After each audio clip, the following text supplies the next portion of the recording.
See this little bit of light shining through, buddy? That's a ray of hope. Dude, it's a sign! We have to put the statue there! What? Do you just think it'll be right here, and it'll be Randy Carlyle triumphantly standing over a big mountain of defeated waffles, and he'll have his pet dragon there, and a sword? Give me the sword back! And then, yeah, please, dude! What a great goal! Dude! Crazy throwing waffles. Woo! Who are you? Optimus Prime!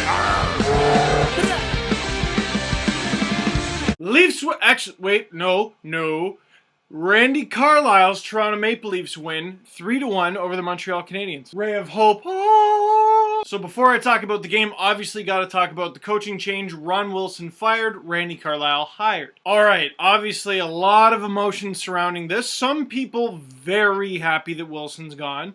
Others, not so much. A lot of people really hated Ron Wilson. I thought people were unfair for a very long time. I got frustrated towards the end, I got to admit. Gus Katsaros, he's a friend of mine, pro scout. He had a really good take on it. Follow him on Twitter at CatsHockey.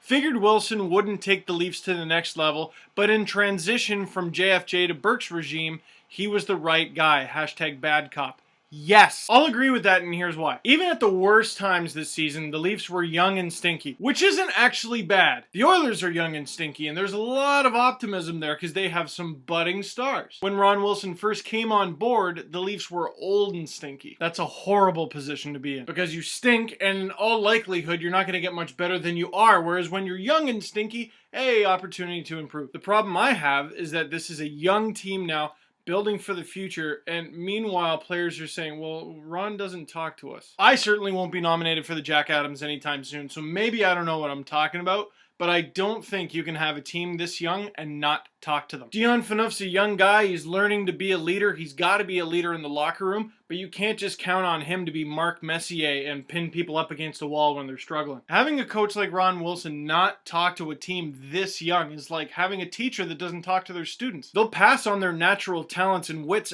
up to a certain point, but once they need to get to the next level, they'll just fail. And when they're getting something wrong, who's going to show them how to do it right? So I don't think it's right to say Ron Wilson sucks. He's got hundreds and hundreds of wins, and you don't get those by being bad.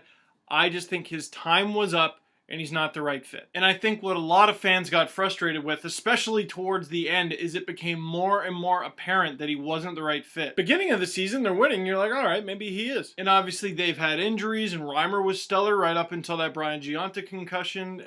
Fact of the matter is the Leafs are a young team that slipped and fell hard, and Wilson wasn't able to bring them out of it. Is that his fault? Well, that may be unfair to say. But some coaches can bring players out of that. But with all the resources the Leafs have, you figured they'd be able to find one on their own. And some of the things I was reading from people, you should never celebrate when someone loses your job. How dare you, Pat? A pat on the back. Your phony high and mightiness makes me physically ill. Get off your high horse, stop gawking into your mirror and just thinking, oh, just how wonderful you are to yourself, and come down here where people are having an actual discussion. And please walk amongst the commoners who clearly apparently don't know any better. Amidst all the frustrated fans that were calling for Ron Wilson to be fired, I don't think many of them, there are some of them, but I don't think many of them were like, ha, you're unemployed now. They wanted change. Brian Burke's mantra since he's come to the Leafs appears to be to not make any panic moves, and I do admire that. But a huge part of his job is to identify things that aren't working out and address them accordingly. This was one of those situations,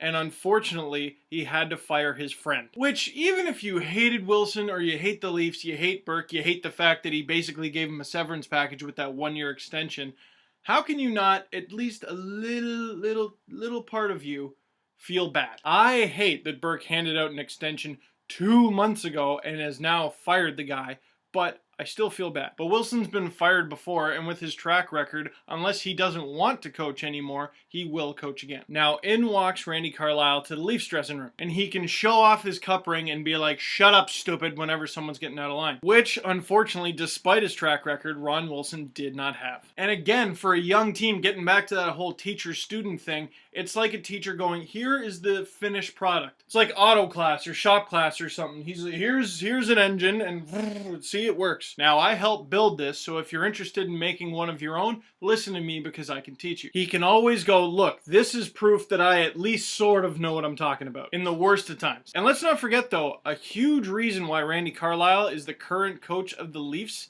is because he got fired. And Bruce Boudreau took over in Anaheim and is doing an awesome job with that team. So will Carlyle work out? Who knows? But he does talk to the team, which is good because they're young and learning. And the game has changed, wow, so much since Randy Carlyle played. But did you know he has a Norris Trophy? Not saying he's going to turn Luke Schenn, Mike Komisarek, or Cody Franzen into a Norris winner overnight, but he can probably teach him some things. I'm turning 24 in less than 2 weeks, and I don't think the Leafs defense has ever been good in my lifetime. And if they were, then I'm just not old enough to remember. So in conclusion, obviously not everything was Ron Wilson's fault. That's not fair to say. But it was his time to go, and Randy Carlyle looks like an excellent replacement. Is that the decision I would have made? To be honest, no. Something I suggested was maybe let Scott Gordon coach the Leafs for the rest of the season. He used to be head coach of the Islanders.